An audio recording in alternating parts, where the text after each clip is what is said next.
I think it's just a larger conversation about how training camp is and how surprised fans are every single year about who's let go, who's waived.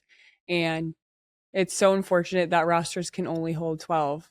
Personally, I think roster sizes need to be expanded before we add any more expansion teams because it's kind of crazy. 12 people for a roster is like it's I was insane. thinking about that too when I was watching the first couple of games.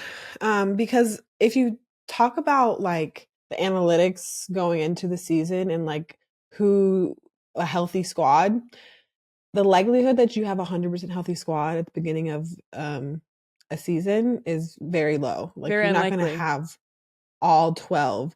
And then so then you're at least one or two, you're down to 10. Mhm. And then someone gets hurt, you're down to 9. Like That's us right the now. first game. Yeah. Right, like I think that's what brought it up when Ray got hurt. Yeah. And me and Damien got into a conversation about like why the why the roster spots are so small. You have 9 active players going into your second game of the season. And it just Like puts a lot that's of stress on nuts. everybody. So we Yes. roster sizes really need No to wiggle be. room. With that being said, you've given this journey your all. How do you process moments when the result doesn't reflect the work you've put in and everyone's seen you put in? Yeah, I think I'm still trying to figure out how to process it, but honestly, I'm in a much better headspace than I thought I would be. I mean, obviously, like these are moments and situations that if you asked me 5 years ago, like that I thought I would be in, I would say, hell no. So like for these things to happen the way it did, for draft night to go how it did, um, to getting signed to training camp, to having a great training camp, great preseason games, and then unfortunately getting waived. Like, I mean, that's a lot of emotions, a lot of Hmm. different things that have changed. But like going out of it, it's been what, like a week now since I've gotten waived. Like, I am just in a such a positive headspace, like just kind of like onward. Like I think and that's the best way to be right now because I know that this will be a hell of a story to tell one day. Hmm. Like once I really get going and find myself a home on a roster and um just going through that. So I think I processed it after draft night. That was probably one of my lowest points. Like that was one of the toughest nights of my life, I will say. And emotionally, like I was down bad. Like I was just like, why did like what lesson is God trying to teach me right now? Like what is going on?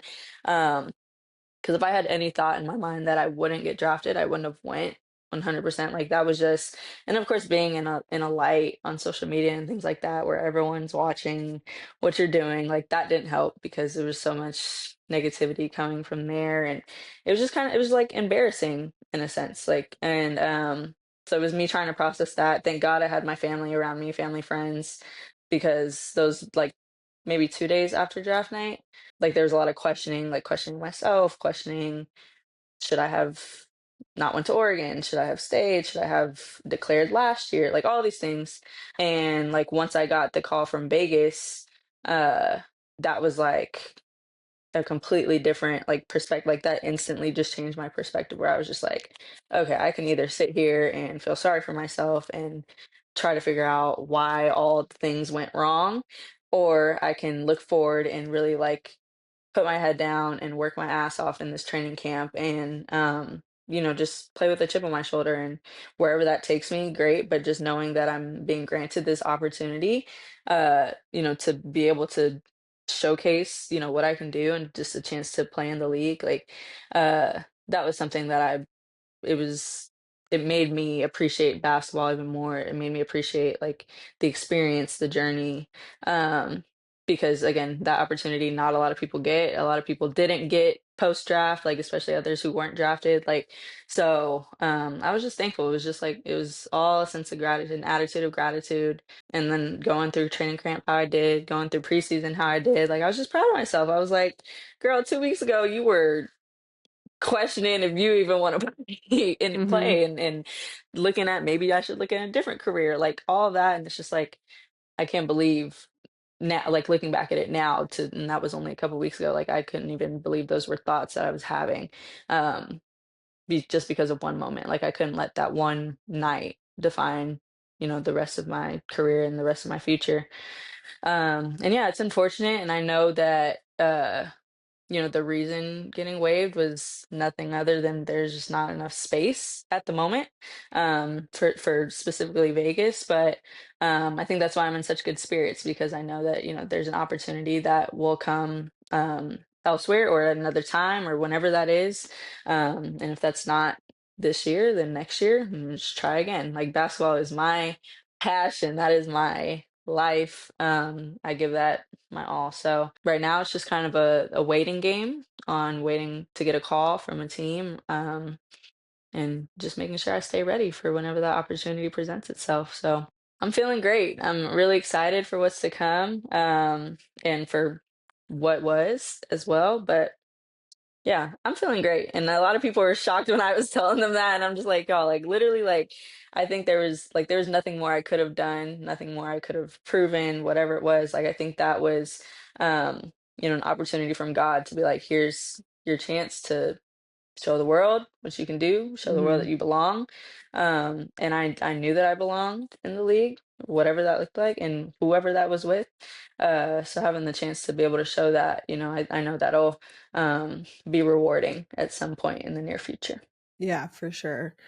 Um, I feel like, well, it through the process of, find showing yourself, because it wasn't really about showing everyone else, it was about Yep. showing yourself. As you navigated through that, was it just you, or who else was helping you, stay confident in knowing that you do belong, and reminding you that, because you talk about your village, like your Yeah. family and stuff like that, and what are ways that they showed up to, help you? Yeah, well, my mom was there, I mean, every step. I had, some of my family out there in New York with me. So like they were there for me that night, but then just those next couple days, it was really my mom, the main one, who was just she was sad with me because she went through this whole journey with me, and of course, like that was her dream too, to see me get drafted. So like when she didn't, it was like it hurt her just as much. So like those next couple days, like she was feeling it with me, like she was crying with me. We were like I was like kind of nonverbal, like I'm just like nonverbal, don't talk to me. But like then eventually then there's like a specific day, like we went to breakfast, and I was just very quiet, and she was just like, okay, as your mom, I understand, I feel your pain. I wanted it just as bad as you. Don't know why it's happening. She was like, but now as your business manager, because she's my business manager. She's like, now as your business manager, how do we move forward? Like this is not a time to quit. This is not a time to give up. How do we move forward? Like you need to get your ass back in the gym. You need to stay ready. You need to be ready for whatever opportunity comes. And that morning was like a light switch for me, where I was just like, she's right. I hate it when mom's right, but I was like, she's right. Um, I've had enough time to feel sorry for myself and be sad and all that. Like now it's just like, and she just kept reminding me, she was like, you belong in this league. Like, however you get there is going to be a different path than what you expected, but you belong. And she was like, so now whenever that opportunity comes, you need to show why you belong. Mhm. And that was the attitude and confidence that I carried into training camp, where I was just like, I know I belong, but all I needed was an opportunity. How can I show it? That's all it was. Like I have no time to overthink. I don't have time to feel sorry and be down and be like and be sad that, oh, I'm walking in here undrafted. Like no one cares. Like it's like you have this opportunity, how are you going to attack it? And that's really the advice and confidence that my mom was helping me with in those few days. And of course, having like I had a bunch of players text me, which I thought was great. It was really touching because I was just like, they see it, they see the talent, they see that um I could belong. And even having players text me after I got waived too, like just everyone saying like I belong, I'm a pro. It's just unfortunate that, the league is where it's at right now in terms of roster spots, but that my time will come. So like just hearing things like that from players, former players, from my family, from my mom, like all that, like that definitely gives you like a different boost of confidence, and um just putting you in a great headspace, because it's just like that opportunity will come in whatever way, shape, or form, and that I have so many people behind me that are supporting me near or far. So, Yeah. No, I've always said, since being hurt, I've always said delayed, not denied. And it's yep. not if, it's when. And I full heartedly believe that for you. And I saw how you connected with Asia and Chelsea, and my heart hurts for you, but at the same time, I'm very excited for your future, because in my opinion, this is the most difficult league in the world to make a roster.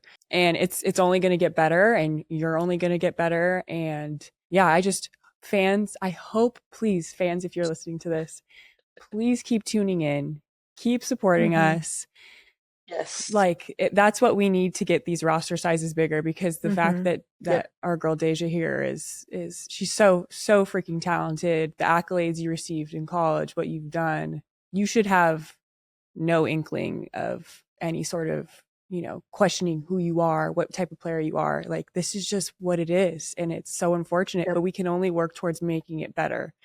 So I don't know. I'm Exactly. so proud of you, and I'm so proud that you, like, when you said people are shocked that I had this mentality, I'm like, I'm not shocked. You've always been a badass. You've always been positive. Oh, thank you. So it's Yeah. just, it's unfortunate, but it's a great setup for an amazing story.